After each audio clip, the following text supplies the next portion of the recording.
నిజంగా ఆయన అంటాడు 1,72,00,000 ఇస్తా ఉన్నాము అని చెప్పి. అయ్యా లోకేష్ గారు, ఈ 1,72,00,000లో ఆ ఎంప్లాయీస్ కు రైట్ఫుల్ గా వాళ్ళకి రావాల్సిందే కదయ్యా నువ్వు ఇస్తా ఉన్నావు, ఎక్స్ట్రా నువ్వేమి ఇస్తా ఉన్నావు అని చెప్పి నేను అడుగుతా ఉన్నాను. మాజీ సీఎం జగన్మోహన్ రెడ్డి విశాఖ పర్యటన సందర్భంగా స్టీల్ ప్లాంట్ ప్రమాద బాధితులకు కుటుంబ సభ్యులను పరామర్శ పేరుతో శవ రాజకీయాలు చేశారని సంచలన ఆరోపణలు చేసిన గాజువాక ఎమ్మెల్యే టీడీపీ రాష్ట్ర అధ్యక్షుడు పల్లా శ్రీనివాసరావు మనతో ఆయన అడిగి మరిన్ని వాళ్ళు సార్ జగన్ చేస్తున్న నిజంగా శవ రాజకీయాలా అంట. ముమ్మడికి శవ రాజకీయాలే. ప్లాంట్ ఆయన అధికారులు ఉన్నప్పుడు ఒక పైసా కూడా తేకుంటా నేను లెటర్ రాశానని చెప్తున్నారు. అసలు స్టేట్ గవర్నమెంటే ప్రతి నెల 60 నుంచి 100 కోట్ల రూపాయలు వాళ్ళ దగ్గర డబ్బులు లేకపోయినా ముక్కు మీద గుద్దు లాక్కునేవారు వీళ్ళు. ఏ రోజు కూడా ఉదాసీనత ఇవ్వలే.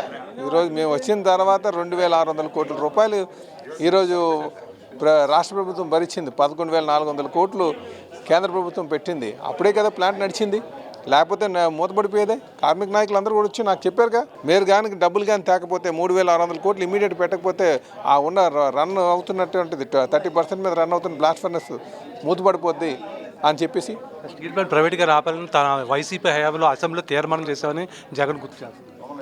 కాదు, తీర్మానం చేయడం కాదు, అమ్మడానికి రెడీ అవుతాయి వాళ్ళు. ప్లాంట్ని ఏదో విధంగా నష్టాల్లో నడిపి ఎటువంటి ఆర్థిక ఎప్పుడైనా ప్లాంట్ నడాలంటే దానికి కొంత ఆర్థిక సహాయం చేయాల్సినటువంటి ఉంటుంది. ఒక స్టేజ్కి వెళ్ళిన తర్వాత ఒక పైసా కూడా తేకుండా నేను కాగితం రాశాను, నేను చెప్పానని చెప్పేసి తాస్కరం చేశారు. అసలు టెంట్ ఎప్పుడు వేశారండి? టెంట్ అప్పుడే వేశారు. ఇవన్నీ కూడా కళ్ళబొల్లి మాటలు, పనికిమాలిన మాటలు. ఊరికే ఒక లెటర్ రాసాం కానీ చెప్పుకోవడానికి తప్ప. ఆ రోజే వాళ్ళు దాన్ని ప్రైవేటైజ్ చేయడానికి ఎన్నో ప్రయత్నాలు చేశారు. కూటమి వచ్చిన తర్వాత మళ్ళీ దాన్ని మళ్ళీ లాభాల్లో తీసుకురావడం జరిగిందని చెప్పి సహాయం అందించడం కూటమి ప్రభుత్వం సక్రమంగా స్పందించలేదు. మేము అధికారంలోకి వస్తే ₹1,00,00,000 పరిహారం ఇస్తామని జగన్ ప్రకటించారు. దాని మీద మీ స్పందన? ఆయన ఎప్పుడు రావాలండి? ఆయన ఎప్పుడు రావాలి? ఎల్జీ పాలిమర్స్ ప్రమాదం సందర్భంగా మృతుల కుటుంబాలకు ₹1,00,00,000 ఇచ్చామని ఆయన పదే చెప్తారు. నేను ఒకటే చెప్తానండి, ఆయన స్టేట్ గవర్నమెంట్ తరఫున ఇవ్వలే. ఆయన ఏం చేశాడంటే ఎల్జీ పాలిమర్స్ దగ్గర నుంచి 150 కోట్లు తీసుకొని చనిపోయినటువంటి వారికి ఇచ్చారు. ఉద్యోగాలు కానీ ఏమి ఇవ్వలే. ఇక్కడ ఏంటంటే పరిహారంతో పాటు ఉద్యోగం ఇస్తున్నారు. ఇంకొకటి ఆ తర్వాత ఇంకో 3 చనిపోతే ఎల్జీ పాలిమర్స్లో ఒక పైసా కూడా ఇవ్వలేదు ఆయన. తర్వాత ఇప్పుడు ట్రస్ట్ ఫామ్ చేసి ఈ గవర్నమెంట్ ఇచ్చింది.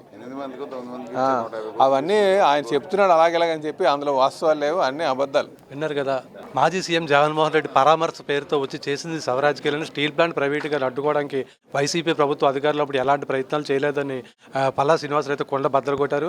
వీడియో జర్నలిస్ట్ ప్రేమ్తో శ్రీనివాస్, VBC టీవీ, విశాఖపట్నం.